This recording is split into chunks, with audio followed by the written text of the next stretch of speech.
আকবার। আবু মাহাজুরা এই বাক্যটা পড়লেন। বিশ্বনবী দ্বিতীয় বাক্য পড়তে আরম্ভ করলেন, আল্লাহু আকবার, আল্লাহু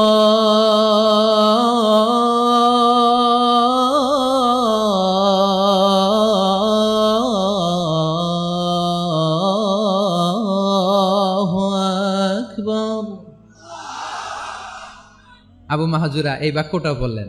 বিশ্বনবী আবু মাহাজুরার মাথার মধ্যে হাত দিয়ে তৃতীয় বাক্য বললেন, আশহাদু আল্লা ইলাহা ইল্লাল্লাহ।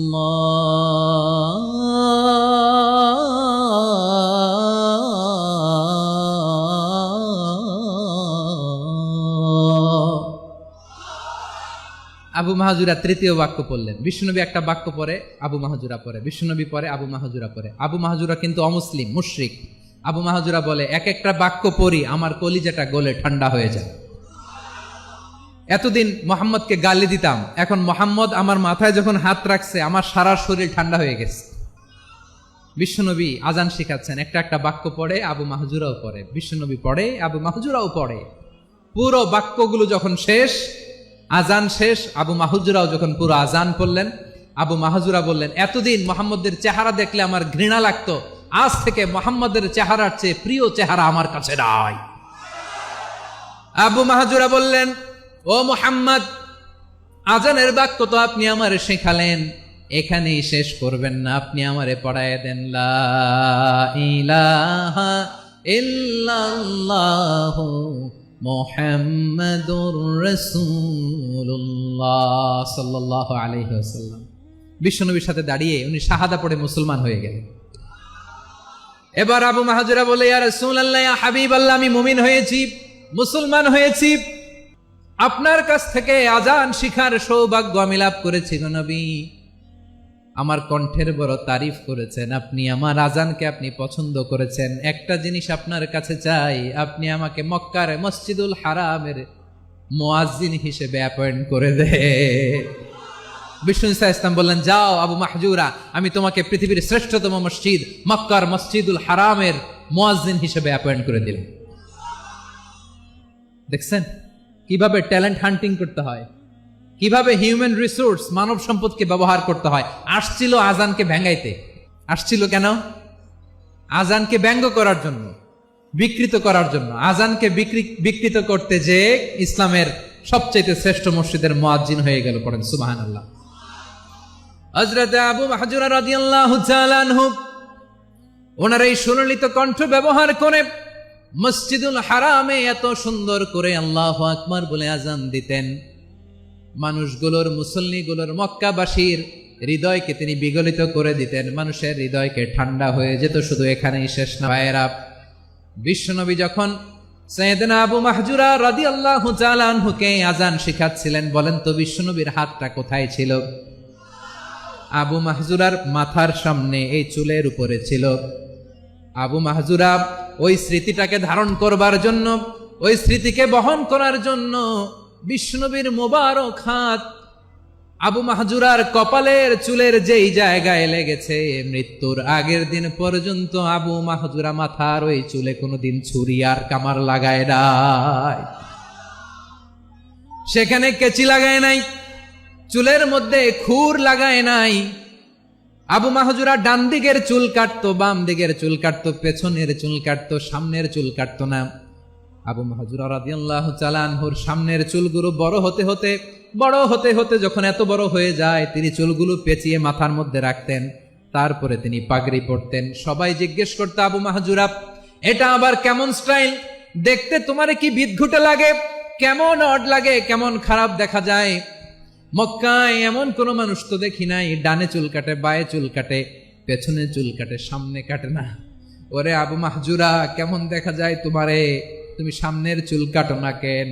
আবু মাহজুরা বলে, আমি হাঁটু গেড়ে পেয়ারা নবীর সামনে বসেছিলাম, আমার এই মাথার চুলের মধ্যে মুবারক হাত লাগিয়ে বিশ্বনবী নিজে আমাকে আজানের প্রতিটা বাক্য শিক্ষা দিয়েছেন। বিশ্বনবীর মোবারক হাত, পবিত্র হাত আমার মাথার চুলের যেই জায়গায় লেগেছে, আমি চাই ওই চুলগুলা নিয়ে আমি আমার কবরের ভিতরে যাব। সাইয়েদনা আবু মাহজুরা রাদিয়াল্লাহু তাআলা আনহু ইন্তেকালের আগের পর্যন্ত মাথার সামনের চুলগুলা কাটে নাই।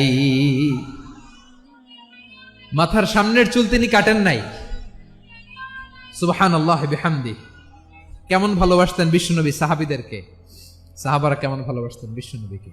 সামনের চুলগুলো বড় হতে হতে এত বড় ছিল, পেঁচিয়ে রেখে পাগড়ি করতেন, কাটতেন না। নবীর হাত লেগেছিল। সুবহানাল্লাহ পড়েন। তাহলে what is the lesson, moral of the story কি? মোরাল অফ দ্য স্টোরি হচ্ছে, আসছিল আজানকে ব্যঙ্গ করার জন্য, বিকৃত করার জন্য, হয়ে গেল মসজিদুল হারামের মুয়াজ্জিন।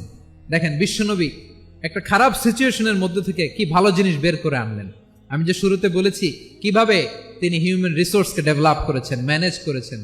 তিনি যে চৌকস ট্যালেন্ট হান্টার ছিল, দেখেন সবার মধ্যে থেকে এর বাছাই করে মুয়াজ্জিন বানাই দিয়েছেন। সুবহানাল্লাহ পড়েন।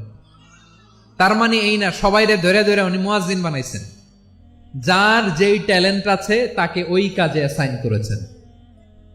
যার যেই প্রতিভা আছে তার প্রতিভাকে ইসলামের কাজে লাগিয়েছেন। সুবহানাল্লাহ পড়েন।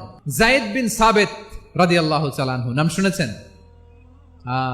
কথা বেরোয় না। যদি জিজ্ঞাসা সালমান খানের নাম শুনছেন, সবাই হাত তুলবে, জি হুজুর শুনছি, মানে সব দেখা শেষ। সালমান খান, আমির খান, অমুক খান, সব খান মুখস্থ, কিন্তু যায়েদ বিন সাবিতের নাম মুখস্থ নাই মুসলমানদের। বিশ্বনবী দেখলেন মদিনার এই আনসারী সাহাবী হাইলি ট্যালেন্টেড, ইন্টেলেকচুয়াল, মেরিটোরিয়াস, জ্ঞানের প্রতি তার আকর্ষণ, মারাত্মক আকর্ষণ। বিশ্বনবী তাকে দায়িত্ব দিলেন, কোরআন যা নাজিল হয় তুমি লিখো, কাতিবুল ওয়াহি বানায় দিলেন। সুবহানাল্লাহ। যায়েদ বিন সাবিতরে আবার আজান শিখান নাই, কারণ তার মধ্যে বিশ্বনবী প্রতিভা দেখেছেন, একাডেমিক প্রতিভা। বিশ্বনবীর একাডেমিক প্রজেক্টগুলো তিনি হ্যান্ডেল করতেন। যায়েদ বিন সাবিত ছিল বিশ্বনবীর ব্যক্তিগত সচিব। কি ছিল? ব্যক্তিগত সচিব, বোঝেন নাই? বিশ্বনবীর ব্যক্তিগত সচিব এবং দোভাষী। ইহুদিরা কিছু লিখে দিলে এটার অর্থ বিশ্বনবীরে বুঝায় দিতেন। আবার ইহুদিদের কাছে কিছু লিখতে হলে তিনি লিখে দিতেন। বিশ্বনবী একদিন বললেন, ইন্নী ওয়াল্লাহি মা আমানু ইয়াহুদা আলা কিতাব। ইহুদিরা যে চিঠি পাঠায় অর্থ তো বুঝি না, আরেক ইহুদি আইনে অর্থ করা লাগে। আবার ইহুদিদের কাছে কিছু লিখে পাঠাইতে চাইলে আমরা তো লিখতে পারি না, ইহুদিরে দিয়ে লেখা লাগে। ওরা যে পয়রা শোনায় লিখে দেয়, আমি ওদের বিশ্বাস করি না। আমার নিজের একজন লোক দরকার। বিশ্বনবী এই যায়েদ বিন সাবিতকে চুজ করলেন ল্যাঙ্গুয়েজের জন্য। উনি বললেন, যায়েদ তোমার সফট স্কিলকে ডেভেলপ করতে হবে, তুমি হিব্রু ল্যাঙ্গুয়েজ শিখে ফেলো। যায়েদ বিন সাবিত বলল, বিশ্বনবীর মোটিভেশন আর ইন্সপিরেশন পেয়ে আমি 15 দিনে ইহুদিদের এই হিব্রু ল্যাঙ্গুয়েজ শিখে ফেললাম। শুধু শিখে ফেললাম না, হাত্তা হাদিকতু, even I became master in the language. এই ভাষা আমি পারদর্শী হয়ে গেলাম। এরপরে ইহুদিরা চিঠি লিখে পাঠালে আর কোনো ইহুদি ডাকা লাগতো না, আমি নবীর এটার অর্থ শুনে পরে বুঝায় দিতাম। আবার ইহুদিদের কাছে চিঠি লেখা লাগলে আমি যায়েদ বিন সাবিত চিঠি লিখে দিতাম। সুবহানাল্লাহ। দেখেন এত সাহাবীর মধ্য থেকে বিশ্বনবীর একাডেমিক প্রজেক্ট, ব্যক্তিগত সচিব, দোভাষী হিসেবে তিনি যায়েদ বিন সাবিতের মতো তরুণকে নির্বাচিত করেছেন। কেমন ট্যালেন্ট হান্টার ছিল আমার নবী। সুবহানাল্লাহ পড়বেন না?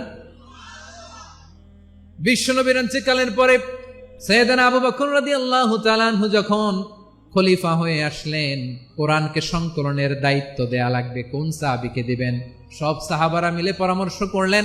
সাইয়েদনা আবু বকর, ওমর সবাই মিলে এই বিশাল কোরআন সংকলনের গুরু দায়িত্ব বিশ্বনবীর ব্যক্তিগত সচিব, বিশ্বনবীর দোভাষী, বিশ্বনবীর সিলেক্ট করাই লোক যায়েদ ইবনে সাবিত রাদিয়াল্লাহু তাআলা আনহুকে দিয়েছে। এই যে আজকের যে কোরআন পড়েন, এটা আগে এরকম ছিল না। কোরআন নাজিল হলে সাহাবারা চামড়ার, ওটের চামড়ায় লিখে ফেলতো, ওটের চ্যাপ্টা হাড্ডির মধ্যে লিখে ফেলতো, গাছের গুড়ির মধ্যে লিখে ফেলতো, বিভিন্ন জনের কাছে ছড়ানো ছিটানো ছিল। আবু বকর রাদিয়াল্লাহু তাআলা আনহু একসাথে করলেন, পরবর্তীতে উসমান রাদিয়াল্লাহু তাআলা আনহু একসাথে করলেন। 114 সূরার এখন এই মুসহাফ, এই কম্পাইলেশন, এই কপি আমরা পেয়েছি, যার হিউজ কন্ট্রিবিউশন ছিল। এই পুরো কোরআন কম্পাইলেশনের প্রজেক্ট ম্যানেজার ছিল যায়েদ বিন সাবিত রাদিয়াল্লাহু তাআলা। কোরআন কম্পাইলেশনের প্রজেক্ট ম্যানেজার। দেখেন উনারে মাথায় হাত দিয়ে আজান শিখায় নাই। সুবহানাল্লাহ। তাহলে প্রথম সাহাবী আবু মাহজুরাকে মুয়াজ্জিন বানাইলেন, যায়েদ বিন সাবিতকে ব্যক্তিগত সচিব আর দোভাষী বানালেন, মুসআব ইবনে উমাইর রাদিয়াল্লাহু তাআলা আনহুকে ইসলামের প্রথম অ্যাম্বাসেডর বানালেন। তাহলে তৃতীয় নাম্বার একজন সাহাবীর নাম বলছি, মুসআব ইবনে উমাইর। মুসআব কি নাম? নামটা কেমন লাগে? মুসআব। কি নাম? He was the first ambassador in Islam. ইসলামের প্রথম ডিপ্লোম্যাট, প্রথম কূটনৈতিক, ইসলামের প্রথম কূটনৈতিক, ইসলামের প্রথম ডিপ্লোম্যাট, প্রথম অ্যাম্বাসেডর মুসআব ইবনে উমাইর। মক্কার তরুণ যুবক, উনি পারফিউম লাগাইলে মানুষ দেখলেই বুঝতো এটা মুসআব লাগাইছে। এমন ড্যাশিং ফেসের ছিল, এমন স্মার্ট ড্যাশিং ফেস, এমন পার্সোনালিটির মানুষ ছিল মুসআব রাদিয়াল্লাহু তাআলা আনহু। কারণ যিনি ইসলামের স্পোকম্যান হবেন, মুখপাত্র হবেন, তার স্মার্ট হওয়ার দরকার আছে না নাই? আকাবার প্রথম শপথ যখন হলো, তাদের সাথে বিষ্ণু ঈসা ইসলাম মদিনাতে একজন মুখপাত্র পাঠালেন, ডিপ্লোম্যাটকে পাঠালেন, অ্যাম্বাসেডর অফ ইসলাম। তিনি হচ্ছেন মুসআব ইবনে উমাইর। পড়েন সুবহানাল্লাহ। বিশ্বনবী দেখলেন সে অনেক স্মার্ট, তার ডেডিকেশন আছে, সিনসিয়ারিটি আছে, এবং মদিনায় যে আউস খাজরাজ গোত্রের নেতাদের সাথে ডিল করতে হবে, ইহুদিদের সাথে ডিল করতে হবে, ওখানে একজন পাক্কা জানু খেলোয়াড়ের দরকার আছে না নাই? মুসআব ইবনে উমাইর রাদিয়াল্লাহু তাআলা আনহু, ওনাকে বিষ্ণু ঈসা ইসলাম চুজ করলেন। এবং বিষ্ণু ঈসা ইসলামের এই চুজিংটা, এই সিলেকশনটা এত সুন্দর ছিল, তিনি মদিনাতে যে বিশ্বনবী আসার আগেই মদিনার জমিনকে তিনি উর্বর করে ফেলছেন। প্রতিটা ঘরে ঘরে কালিমার দাওয়াত তিনি পৌঁছায় দিচ্ছেন। জুমার বিধান নাজিল হয়েছে, কিন্তু মক্কায় পরিবেশ নাই জুমা পালনের। বিষ্ণু ঈসা ইসলাম একজনকে দিয়ে খবর পাঠালেন, যাও মদিনায় মুসাবকে যে বলো, মুসাব তো আমার শিক্ষক, আমার স্পোকম্যান, মদিনাতে যেন তারা জুমা কায়েম করে। বিশ্বনবীর আগেই মুসাব মদিনার মুসলিমদেরকে নিয়ে মদিনায় প্রথম জুমা কায়েম করে ফেলছে। কোন সুবহানাল্লাহ। ডিপ্লোম্যাটদের কেমন হইতে হয়, অ্যাম্বাসেডারের কেমন হইতে হয়, মুসআব রাদিয়াল্লাহু তাআলা আনহুর কাছ থেকে শিখে নাও। মুসআব নামটা কেমন লাগে? যাদের সন্তান হবে, ছেলে সন্তান, আমার রাস্তায় পাইলে সবাই জিজ্ঞেস করে, হুজুর একটা নাম দেন, আমার ছেলে হবে। যশোরবাসীর জন্য আমি একটা নাম দিয়ে দিলাম, নাম রাখতে হবে মুসআব। কি নাম? নামটা যাদের ভাল লাগে, ছেলে সন্তান অনাগত আসবে, মনে চাইলে নাম রেখে দিবেন মুসআব রাদিয়াল্লাহু তাআলা আনহুর নামে মুসআব। তাহলে মুসআব রাদিয়াল্লাহু তাআলা আনহুকে বিশ্বনবী ল্যাঙ্গুয়েজ শিখান নাই, সফট স্কিল শিখান নাই। যায়েদ রাদিয়াল্লাহু তিনি হিব্রু ল্যাঙ্গুয়েজ শিখেছেন, সুরিয়ানি শিখেছেন, কিন্তু মুসআবকে তিনি বানিয়েছেন the spokesman of Islam, the first diplomat, the ambassador of Islam. সুবহানাল্লাহ পড়বেন না? আব্দুল্লাহ ইবনে আব্বাস রাদিয়াল্লাহু তাআলা আনহু বিশ্বনবীর কাজিন, চাচাতো ভাই। আবার মাইমুনা রাদিয়াল্লাহু তাআলা আনহু, মাইমুনা নবীর স্ত্রী, তিনি ছিলেন আব্দুল্লাহর আপন খালা। তো নবীর বউ যদি উনার খালা হয়, নবী তার কি? বুঝে নাই, নবী তার কি? খালু। তাহলে সম্পর্ক অনেক গভীর, কাজিন আবার খালু। ছোট্ট মানুষ, তাই রাতে মাঝে মাঝে ঘরে থাকতো। বিশ্বনবী দেখলেন আব্দুল্লাহ যেহেতু আমার ঘরে ঢুকতে পারে, আব্দুল্লাহরে এই উম্মতের বড় শিক্ষাবিদ বানাইতে হবে। কথা বোঝে নাই? আব্দুল্লাহকে কি বানাইতে হবে? শিক্ষাবিদ, এডুকেটর অফ দিস উম্মাহ, এই উম্মার শিক্ষাবিদ বানাইতে হবে। তাই আব্দুল্লাহ ইবনে আব্বাসকে বিশ্বনবী হাতে কলমে শিক্ষা দিয়েছেন। আব্দুল্লাহ ইবনে আব্বাস রাদিয়াল্লাহু তাআলা আনহু, উনাকে বিশ্বনবী হাতে কলমে শিক্ষা দিয়েছেন, যেহেতু উম্মতের শিক্ষাবিদ হবেন, এডুকেটর হবেন। তো বিশ্বনবী রাতে যখন তাহাজ্জুদ পড়তেন, ছোট্ট আব্দুল্লাহ ঘরে থাকতো। বুঝতে পেরেছেন? ছোট্ট মানুষ তো ঘরে থাকতো। তো বিশ্বনবী তাহাজ্জুদের জন্য একবার দাঁড়িয়েছেন, ছোট্ট আব্দুল্লাহ ওযু করে দাঁড়াইছে। আচ্ছা বলেন তো, ইমাম আর মুসল্লি মোট যদি দুইজন হয়, একজন ইমাম একজন মুসল্লি, তো মুসল্লি ইমামের কোন দিকে দাঁড়াবে? ডানে দাঁড়াবে। ছোট্ট আব্দুল্লাহ বোঝে নাই, বিশ্বনবী তাহাজ্জুদ শুরু করেছেন, উনি একতেদা করছেন আর দাঁড়াইছেন বায়ে। কোথায় দাঁড়িয়েছেন?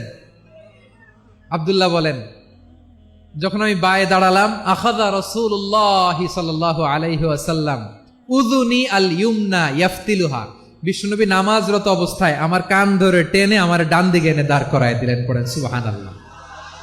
দেখেন, হাতে কলমে শিক্ষা। আর জীবনে ভুলাবে? কথা কয় না, আর ভুলাবে?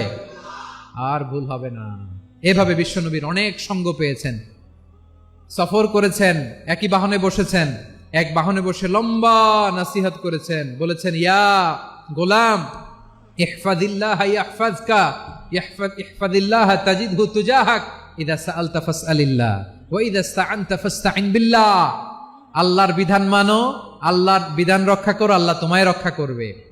আব্দুল্লাহ, চাইতে হলে আল্লাহর কাছে চাও, সাহায্য চাইতে হলে আল্লাহর কাছে সাহায্য চাও। মনে রাখো, গোটা বিশ্বের সবাই যদি তোমার সাহায্য করতে চায় ততটুকুই করতে পারবে যতটুকু আল্লাহ তোমার নসিবে রেখেছে। গোটা বিশ্ব যদি তোমার বিরুদ্ধে ষড়যন্ত্রে দাঁড়িয়ে যায়, ক্ষতি ততটুকু করতে পারবে যতটুকু তোমার জন্য বরাদ্দ আছে। এর বাইরে কিছু করতে পারবে না। আওয়াজ করে বলেন ঠিক কিনা? এভাবে হাতে কলমে শিখিয়েছেন।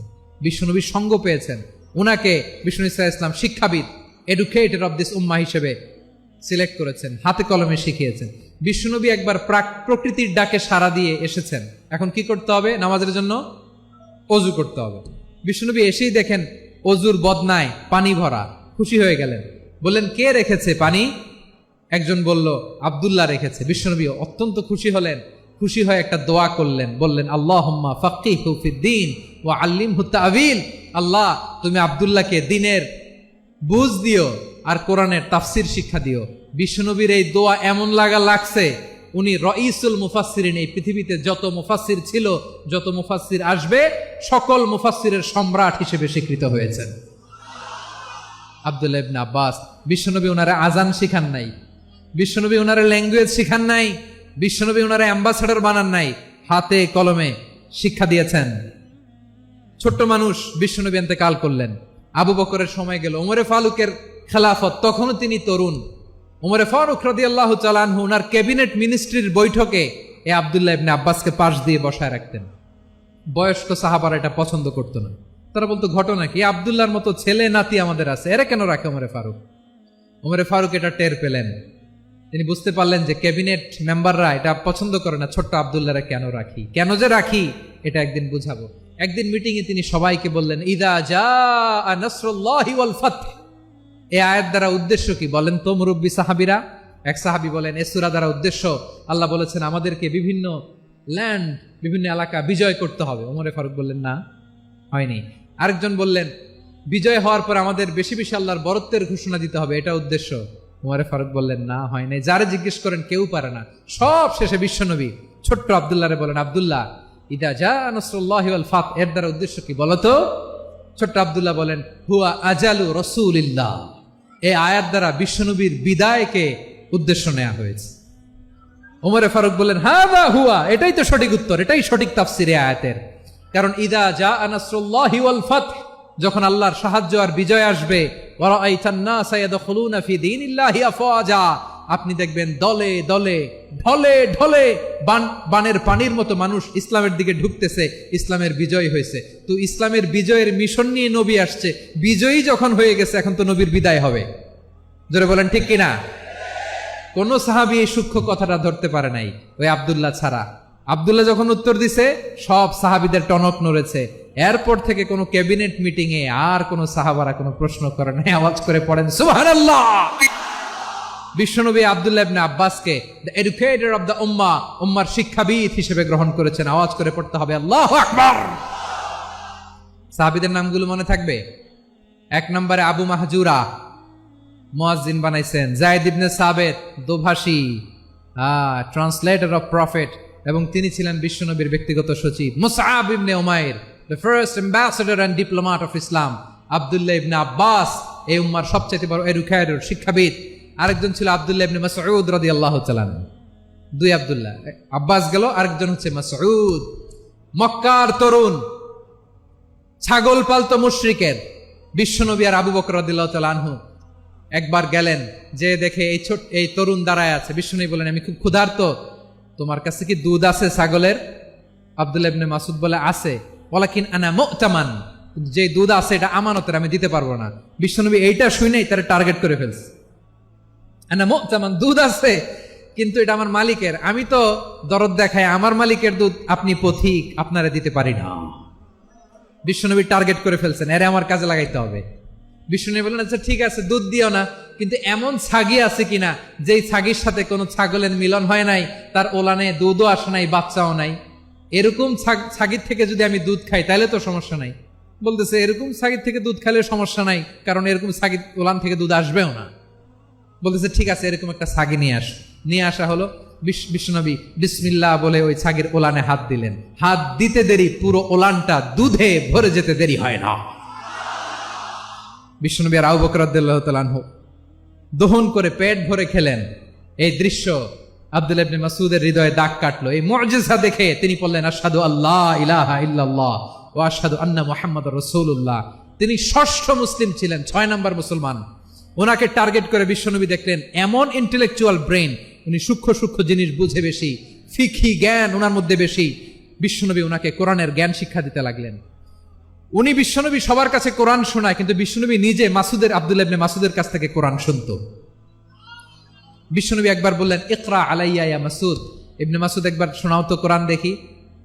আব্দুল্লাহ ইবনে মাসউদ বলে, আকরাউ আলাইকা ওয়া আলাইকা উনজিল। নবী, আপনার উপর কোরআন নাজিল হয় আর আমি আপনার সামনে কোরআন পড়ব।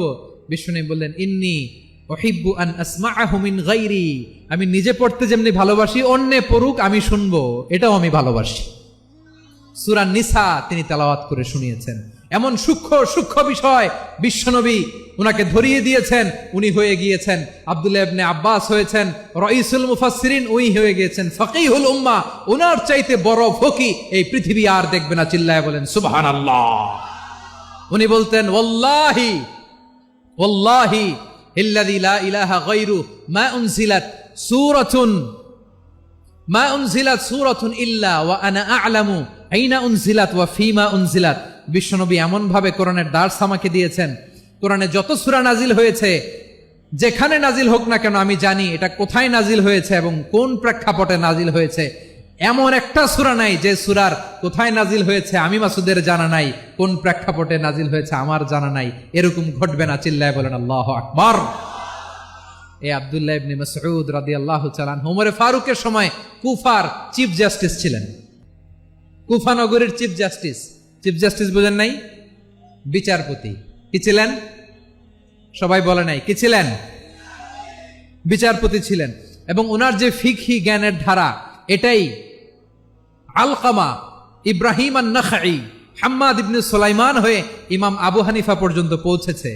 এবং ওনার ফিকহি জ্ঞানের ধারাই হানাফি মাযহাবে অ্যাকসেপ্ট হয়েছে। আজও এগুলো হানাফি মাযহাবে চর্চিত হয়। হানাফি মাযহাবের সব ফিক আব্দুল্লাহ ইবনে মাসউদের ফিকহি জ্ঞানের ধারা থেকে নেওয়া হয়েছে। চিল্লায় পড়েন সুবহানাল্লাহ। তাহলে উনাকে বিশ্বনবী বানিয়েছেন জুরিস্ট, আইনবিদ, ফাকিহ। উনারে আজান শিখান নাই। হিউম্যান রিসোর্স ডেভেলপমেন্ট কিভাবে করবেন, মানব সম্পদের উন্নয়ন কিভাবে করতে হয়, কিভাবে যার যেখানে প্রতিভা কাজে লাগাতে হয় উনি দেখিয়েছেন। সুবহানাল্লাহ পড়বেন না? খালিদ বিন ওয়ালিদ নাম শুনছেন? কে কে শোনেন নাই হাত তোলেন। কি ছিলেন? বীর যোদ্ধা ছিলেন খালিদ বিন ওয়ালিদ। কিন্তু তিনি ইসলাম ধর্ম গ্রহণ করেছেন অনেক দেরিতে, 8ম হিজরিতে। তার মানে 8ম হিজরির আগে উনি মুশরিকদের পক্ষে লড়াই করেছেন। ওনার হাতে কত মুসলিম সাহাবী যে নিহত হয়েছে হিসাব নাই। বিষ্ণুনবী টার্গেট করে রাখছে, তুমি আমাদের মুসলিমদের এত ক্ষতি করলা, তুমি যখন মুসলমান হবা তোমারে দিয়ে আমি এমন কাম করামু যে এটা আর কেউ করতে পারবে না। সুবহানাল্লাহ নাই? খালিদ বিন ওয়ালিদ রাদিয়াল্লাহু তাআলা আনহু 8ম হিজরিতে মুসলিম হয়েছেন, মক্কা বিজয়ের আগে। তো মক্কা বিজয়ের আগে যখন মুসলিম হয়েছেন, এর আগে কি করছেন? কাফিরদের সাথে যুদ্ধ করেছেন। উনি উহুদের যুদ্ধে মুসলমানদের যে পরাজয় ভাব, কঠিন পরিস্থিতির মুখোমুখি উনার কারণে পেছন থেকে এমন আতর্কিত আক্রমণ করেছেন, মুসলমানদেরকে কচুকাটা করেছেন। 8ম হিজরিতে আল্লাহ তাআলা হেদায়েতের নূর দিয়ে উনার হৃদয়টাকে উজালা করে দিলেন। লা ইলাহা এটা এমন বাণী যার হৃদয় একবার টাচ খাবে, এইটা থেকে সে আর পালিয়ে বেড়াতে পারে। ঝিনুকের ভেতর লুকিয়ে থাকে যেমন মতি, ঝিনুকের ভেতর লুকিয়ে থাকে যেমন মতি, কলমা শাহাদাতে আছে আল্লাহর জ্যোতি, কলমা শাহাদাতে আছে আল্লাহর জ্যোতি। ঠিক কিনা বলেন? মক্কা বিজয়ের আগে মুসলিম হলেন, হওয়ার পরেই বিশ্বনবীর টার্গেট ফুলফিল হলো। ওই যে টার্গেট করে রেখেছেন আর দোয়া করেছেন, খালিদ বিন ওয়ালিদ যদি মুসলিম হয় তাকে আমি মিলিটারি চিফ বানাবো। ওনাকে আজান শিখান নাই, ওনারে কান ধইরা নামাজের এই মাথা থেকে ওই মাথা আনান নাই, ফিকহি কোরআনের সূক্ষ্ম তাফসীর ওনারে শিখান নাই, অ্যাম্বাসেডর বানান নাই। বিষ্ণু ইসলাম উনাকে সামরিক অভিযানে প্রেরণ করেছেন। সামরিক অভিযানে তিনি প্রেরণ করেছেন। উনার জীবদ্দশায় উনার নেতৃত্বে যতগুলো যুদ্ধ হয়েছে একটা যুদ্ধেও তিনি পরাজয় বরণ করেন নাই। ওমরে ফারুকের সময়কালে তিনি চিফ অফ মুসলিম মিলিটারি মানে মুসলিম সেনাপতি হয়েছেন। যশোর আওয়াজ করো, ঠিক কিনা বলো? সেনাপতি, মুসলিম সেনাপতি। তাহলে কিভাবে হিউম্যান রিসোর্স ব্যবহার করতে হয় গোটা বিশ্ব আমার নবীর কাছ থেকে শিখে নাও। খালিদ বিন ওয়ালিদ, ওনাকে বিশ্বনবী একটা উপাধি দিয়েছেন। উপাধিটা হচ্ছে সাইফুল্লাহিল মাসলুল, আল্লাহর নাঙ্গা তরবারি, আল্লাহর খোলা তরবারি, দ্য ওপেন সোর্ড অফ আল্লাহ। খালিদ বিন ওয়ালিদ মুসলিম সেনাপতি। হাসান বিন সাবেত নাম শুনছেন? দেখি উনি কি ছিল বলেন। রাসূলের সভা কবি, কালচারাল হিজিমনিকে ডিফিট করার জন্য। উনি ভালো অস্ত্র চালানো জানতেন না, ওই কাজে উনি যেতেন না।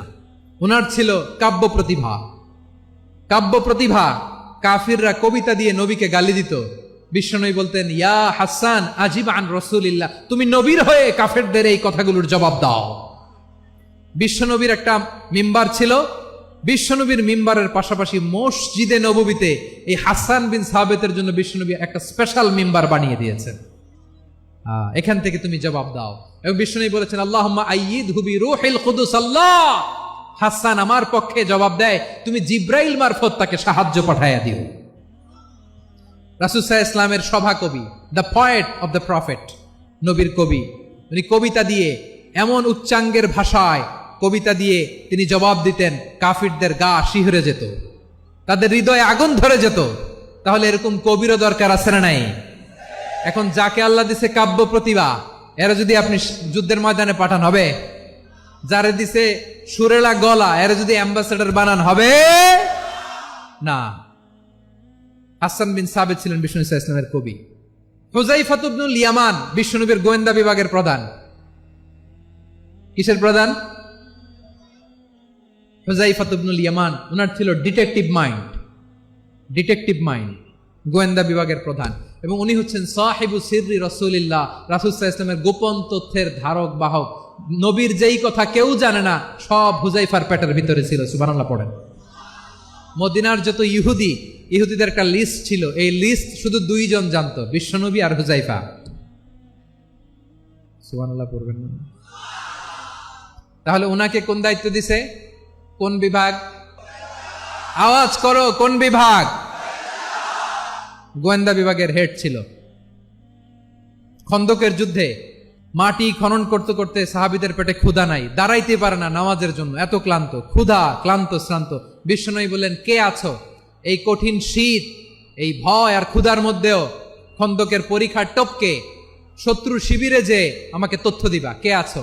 কারো গায়ে শক্তিই নাই যে দাঁড়াবে, কেউ দাঁড়ায় না। বিশ্বনবী তখন নিজে হুযায়ফাকে ডাক দিলেন, হুযায়ফা, যে আমাকে আজকে শত্রু শিবিরের তথ্য এনে দিবে, সে জান্নাতে আমার মোরাফাকা, আমার সঙ্গী হবে। হুযায়ফা রাদিয়াল্লাহু ইবনুল ইয়ামান জীবনের ঝুঁকি নিয়ে এই ক্ষুধা, শৈত্য প্রবাহ, কোল্ড ওয়েভসকে উপেক্ষা করে পরীক্ষা টপকে শত্রু শিবিরে যে সবার কথাগুলো চুপে চুপে শুনে বিশ্বনবীর দরবারে এসে গোয়েন্দাদের মতো তথ্য সরবরাহ করেছে। বিশ্বনবীর গোয়েন্দা বিভাগের প্রধান হুযায়ফা ইবনুল ইয়ামান ইন্টেলিজেন্স বিভাগ চালাতেন। মুনাফিকদের নাম ওনার কাছে ছিল। মুআয ইবনে জাবাল মদিনা রাষ্ট্রের সবচেয়ে সিনিয়র আমলা ছিলেন। আমলাতন্ত্র চিনেন তো? প্রশাসনিক কাজ যারা চালায়, অ্যাডমিনিস্ট্রেশন বুঝেন না? The department of administration. মদিনার রাষ্ট্রের সিনিয়র আমলা মুআয ইবনে জাবাল মুতাখাসসিসুন ফিল হালালি ওয়াল হারাম, হালাল হারামের স্পেশালিস্ট ছিলেন। বিশ্বনবী উনাকে ইয়ামানের গভর্নর করে পাঠাইছেন। বলেছেন, ইন্নাকা তা'তি কওমান আহলা কিতাব, এমন গোষ্ঠীর কাছে যাবা যারা ইহুদি নাসারা। আগে শাহাদা পড়লে এরপরে নামাজের দাওয়াত দিও, নামাজ পড়লে যাকাতের দাওয়াত দিও। গভর্নরের অ্যাটিটিউড যেমন থাকে তেমন অ্যাটিটিউড ধরে রেখো। সুবহানাল্লাহ পড়েন। তাহলে মুআয ইবনে জাবালকে দিয়ে বিশ্বনবী কবিতা লেখায় নাই, চিঠি লেখায় নাই, আজান দেওয়ায় নাই। সুবহানাল্লাহ পড়বেন না? সব শেষ সাহাবী বলি আবু হুরায়রা রাদিয়াল্লাহু তাআলা আনহু। নাম শুনছেন? বিড়ালের বাবা। কি করতেন? খালি হাদিস মুখস্থ করতেন। উনি বলতেন, আলজামু রাসূলুল্লাহ আলা মিল ইবাতনি, আমার শুধু পেটের ক্ষুধার বন্দোবস্ত হইলে আমি নবীর সঙ্গ ছাড়তাম না। আমার আনসার সাহাবারা ক্ষেত খামারের কাজ করত, আমার মুহাজির সাহাবারা ব্যবসা করত, আর আমি নবীর সাথে সাথে থাকতাম। শুধু সকাল বিকাল 2 বেলা যদি আমার খাবারের বন্দোবস্ত হয়, আমি আর নবীর লক ছাড়ি না। সুবহানাল্লাহ কইবেন না? 5374